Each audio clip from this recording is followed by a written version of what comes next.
अस्सलाम वालेकुम एवरीवन। आज की वीडियो का मकसद हरगिज़ किसी को क्रिटिसाइज़ करना नहीं बल्कि इस मसले को समझने की एक छोटी सी कोशिश है। It's like the elephant in the room, we are fully aware of it yet we hesitate to discuss it due to the potential backlash from our own community. जब से मैंने यूट्यूब पे वीडियोस बनाना शुरू की है तो मेरी मुलाकात काफ़ी पाकिस्तानी एम्प्लॉयर्स और बिज़नेस ओनर्स से होती रहती है, और मेरा पहला सवाल ही इनसे ये होता है कि आपने किसी पाकिस्तानी स्टूडेंट को हायर क्यों नहीं किया। इनमें मोस्टली कैफ़े और रेस्टोरेंट ओनर्स हैं। दो दोस्त हैं जिनके पास जिम्स की विंडो क्लीनिंग और डोमेस्टिक क्लीनिंग की फ्रेंचाइज़ है। एक साहब है जो मेंटेनेंस का काम करते हैं रियल एस्टेट एजेंट्स के साथ। एक का गार्डनिंग का बिज़नेस है और एक की कार रिपेयर वर्कशॉप है। इन सब का जवाब मोर लेस सेम था कि हमारे पाकिस्तानी स्टूडेंट्स में एटीट्यूड बहुत है, इनमें पंक्चुअलिटी नहीं, कॉमन सेंस नाम की कोई चीज़ नहीं, और वो ज़्यादा दिन टिकते नहीं। अब आप खुद ही बताएं कि एक एम्प्लॉयर आपको ट्रेन करे, अपना टाइम इन्वेस्ट करे और फिर कुछ हफ्तों बाद आप वो जॉब छोड़कर बिना बताए चले जाएं, तो बेसिकली आपने करनी सिक्योरिटी और ऊबर ड्राइविंग ही है। बस वो फ्री टाइम में कुछ पैसे कमाने के लिए जब तक दोनों का लाइसेंस ना आ जाए आप वो जॉब ढूंढते हैं। Again, I'm not here to criticize anyone, but as a community we need to improve and correct ourselves. अपने सीनियर से फीडबैक लेने में कोई बुराई नहीं। जिन बिजनेस ओनर्स का मैंने जिक्र किया उन्होंने मोस्टली अब भूटान और नेपाल से लड़के रखना शुरू कर दिए, क्योंकि एक तो वो मेहनती होते हैं, अपना प्रोफेशनलिज्म दिखाते हैं, पंक्चुअल होते हैं, लॉयल होते हैं, ऑनेस्ट होते हैं। एक दोस्त है, उसके पास एक जापानीज़ लड़की तकरीबन 7 साल से काम कर रही है, लेकिन जब भी उसने पाकिस्तानी रखने की कोशिश करी वो ज़्यादा दिन नहीं टिकते।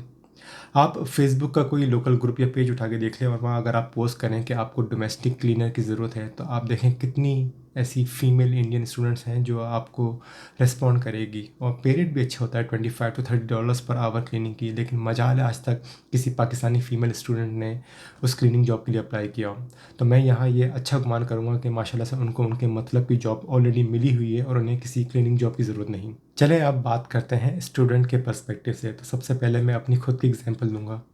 मेरी स्टूडेंट लाइफ में शुरू की 2 जॉब जो थी वो एक देसी एम्प्लॉयर के साथ थी जो थी डोमेस्टिक क्लीनिंग और रेस्टोरेंट वर्क। 4 महीने उस रेस्टोरेंट में काम करने के बाद उस ओनर ने मुझे अपने ही कॉल सेंटर में जॉब ऑफ़र कर दी, और उसे पता था कि मैं रेस्टोरेंट छोड़ दूंगा जैसे ही मेरी कॉल सेंटर की जॉब शुरू होगी, लेकिन उसने मुझे फिर भी दी। मैं कोई एक्स्ट्रा ऑर्डिनरी वर्कर नहीं था, लेकिन शायद कुछ क्वालिटीज़ होंगी मुझ में जो उसे पसंद आई। और बाय द वे वो एक इंडियन ओनर था, आज भी दिल से उसके लिए दुआएं निकलती हैं। फिर जब मैं आइकिया में जॉब करता था तब मैंने वहाँ 3 पाकिस्तानियों का इंटरव्यू करवाया, और अल्हम्दुलिल्लाह 3 में से 2 को अपनी काबिलियत की बदौलत पर वो जॉब मिली। जब आप लोगों में उठते बैठते हैं, लोगों के साथ पढ़ते हैं, यूनिवर्सिटी जाते हैं, तो आपको आइडिया हो जाता है कि किन को अपनी कंपनी में रेफ़र करना है, किन को नहीं। तो चले इन सब चीज़ों को कंक्लूड करते हुए एटलीस्ट इस बात पे एग्री करते हैं कि चाहे हम देसी एम्प्लॉयर के साथ जॉब करें या नहीं, लेकिन ये क्वालिटीज़ हमें ज़रूर होनी चाहिए: honesty, loyalty, discipline, punctuality, humbleness, good communication skills, and please use your common sense. अगर मेरी कोई बात बुरी लगी हो तो उसके लिए माजरत। प्लीज़ कमेंट सेक्शन में ज़रूर बताएं कि अगर आप एम्प्लॉयर हैं तो क्या आप किसी पाकिस्तानी स्टूडेंट को हायर करेंगे, अगर नहीं तो क्यों नहीं।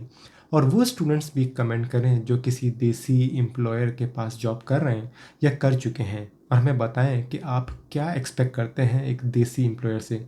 आई request everyone to be respectful please. Thank you so much for your time. इंशाल्लाह आपसे नेक्स्ट वीडियो में मुलाकात होगी, तब तक अपना बहुत ख्याल रखें। अल्लाह हाफिज़।